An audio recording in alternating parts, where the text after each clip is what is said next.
I had just posted vacation pics with my boyfriend when some random relationship tester slid into my DMs. Hey sweetie, your boyfriend looks like a player.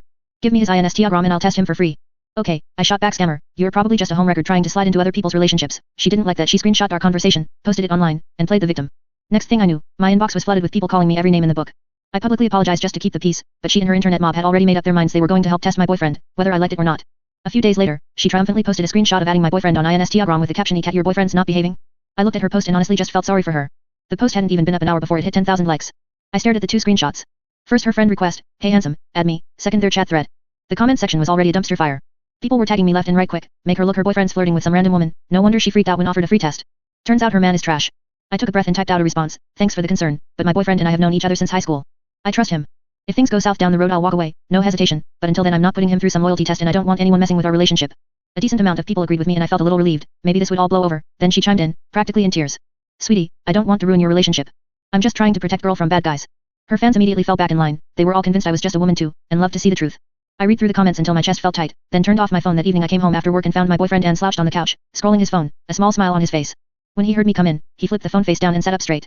"Summer, you're home early? Yet? Were you talking to someone? Just a buddy?" My stomach dropped. He was lying and always blinked when he lied. I told myself, everyone deserves some privacy and let it go. I vented about work like usual. Anne listened like usual, but his eyes kept her to his phone after rambling for a while with no real response from him. I felt drained. On a whim I asked, "Hey, did anyone random try to add you on Instagram today?" He smiled. "Nope." My stomach dropped again. I gripped the collar of my shirt and pushed the thought out of my head. Aaron and I had been through a lot. Plenty of girls had tried classmates, courseworker, and he turned them all down. Why would some internet stranger be any different? I knew who Anne was. I went to my room to relax, then I made the mistake of opening the app again. The relationship tester had posted the caption. "Poor girl, I actually feel bad for you." Underneath was a screenshot of her chat with Hein. It started slow and awkward until she found out he was into gaming and they clicked instantly. My grip tightened on my phone. Aaron really was great at games. I on the other hand was terrible. I'd eventually just stopped playing with him, so I wouldn't drag him down.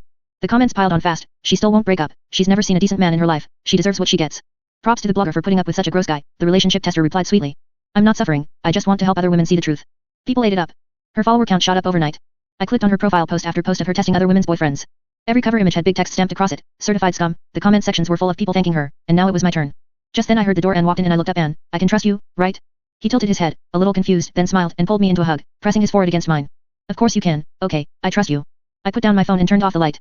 After that I stayed off social media. Aaron acted. I figured once some new drama popped up online, people would move on. But a few days later, on my lunch break, after a client meeting, I spotted Hein on a nearby street. Hard to miss, tall black jacket standing out in the crowd. What was also hard to miss was the woman next to him, fitted black dress, big smile holding his hand. It was the relationship tester. I gripped my bag and walked over fast. The second I got close, she dropped his hand and took off like she'd seen a cop. Aaron spun around, wide-eyed. "Summer, what are you doing here?" I watched her disappear, then looked back at him. "Who was that?" He looked away. "A saleswoman. She kept trying to push some product on me." "Then what are you doing here?" Anne ran a club and was almost never away from it. This neighborhood was far from everything. He smiled. "I heard you had a meeting out here, so I figured I'd wait and take you to dinner." He even pulled out his phone to show me a reservation at a couple's restaurant. The decor looked a little tacky, but the gesture was sweet. I agreed the food was actually pretty good. By the time we were done, my mood had lifted. Out of habit, I opened the app to see if things had finally cooled down. They hadn't. The relationship tester had posted again. "Sweetie, you ate the meal I was supposed to have." The photo showed me laughing and eating with Anne and happened to be looking down in the shop, back turned slightly. He looked distant, distracted. I immediately looked toward where the phone was taken, already empty. My good mood was gone. Then she DM'd me. "Sweetie, I'm guessing he told you I was a saleswoman." Something snapped. "I'm telling you one more time, I don't need your soul Carol test. Stay away from me and my boyfriend for your own sake," she replied, totally unbothered. Every woman reacts like this at first. "That's okay, I believe you'll thank me eventually. I'm done. I'll say this once, messing with someone else's relationship, no matter what excuse you use, makes you a home record, full stop." She sent back a little sigh. "Okay. I'll keep testing him a little longer." Then she went quiet. I wanted to throw my phone across the room, looked up. Aaron was reading something on his phone. "Hey Summer, things just got busy. I gotta head out." He left in a hurry. I watched from the window as he got into his car. A woman slid into the passenger seat. He blocked most of her, but I could see the fitted black dress. I sat there for a long time before I remembered I had to go back to work. When I got back to the office, the unfinished proposal I'd assigned that morning was still sitting untouched on a desk. I snapped. "What is going on with this proposal? I gave this out this morning." My team went quiet in the corner. A new intern was on her phone laughing. "What's so funny?" She turned her screen toward me, the relationship tester post already trending. "Miss Reynolds, you're getting dragged all over the internet and you're coming in here to lecture us." Others piled on. Then my manager walked in, took one look at the unfinished work and unloaded on me. "Summer Reynolds, your personal mess is affecting this company's image. Fix it within a week or you're out." By the time I got home that night, I was running on empty. The house was dark. On the kitchen table was note from Ann Summer. "Something came up. Take care of yourself. I'll bring you back a gift." I called him straight to voicemail. Text on Snapchat, nothing. I sat on the couch, stared at the ceiling, and eventually opened social media again. The relationship tester had pinned a new post. A certain gentleman invited me on a little trip live stream. The results when we get there. There was a selfie and a plane ticket. The comments went absolutely insane. Even when people saw the stream, required payment, a flood of them said they'd pay. People swarmed my account asking if I was finally going to break up. I held my ground and posted one more message to the relationship tester. "I know who my boy, please stop. This is for your own good." This time the reaction shifted a little. Instead of mocking me, people started pitying me, pulling up my old posts, analyzing my psychology, diagnosing me like I was a case study. She must have grown up without enough love. That's why she clings to men. She's just too proud to admit the truth. I closed the app right then. A friend request popped up from a stranger, accepted it, and she immediately sent me a photo, Aaron, and a location. He's here. The next day was Saturday. I booked a flight on the way to the airport. A girl stepped right in front of me. She told me the relationship tester had helped her see the truth about her own guy, then grabbed my hand with this pitying look. I can't stand watching you do this to yourself. Is defending a man really worth all of this? You need to wake up, I nodded, looking her dead in the eyes. You're so right, thank you. Then I reached into my bag and pulled out $100 bill here.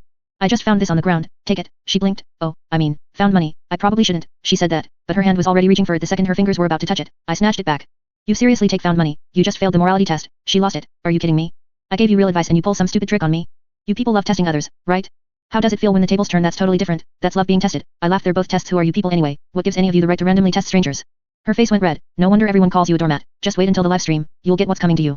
She stormed off. I kept walking. I landed, and the live stream had already started. The relationship tester was stretched out on a hotel bed in a slinky slip dress looking in the chat. People were asking why I hadn't shown up yet, joking that I was somewhere crying. She told everyone to be patient with unenlightened girls, but she couldn't quite hide the smile creeping onto her face. Time ticked by, then people started noticing why hasn't the guy shown up yet? Are we being played honestly? We've only ever seen chats, we've never seen them together on screen. A flash of panic crossed her face, but she recovered fast, tossing her hair back. When I seriously fake something like this, when a woman like me makes a move, no man says no. Okay, then help me test mine after this. Sure, once I finish this one and help that girl finally break up with her. Scumbag, you're next. The comments flooded with people thanking her, saying she was selfless and amazing and that only someone like me deserved to be cheated on. I've been quietly watching the whole time. Finally, I typed, there's still time to stop this. I'm telling you, stop now. The second I appeared, the chat exploded. That's most famous doormat here to watch your man shit in real time. Then came the sound of a keycard at the door. The relationship tester hit her phone, puffed herself up and looked right at the camera. Don't be scared, sweetie, this is all for your own good. The hotel room door swung open, a man walked in.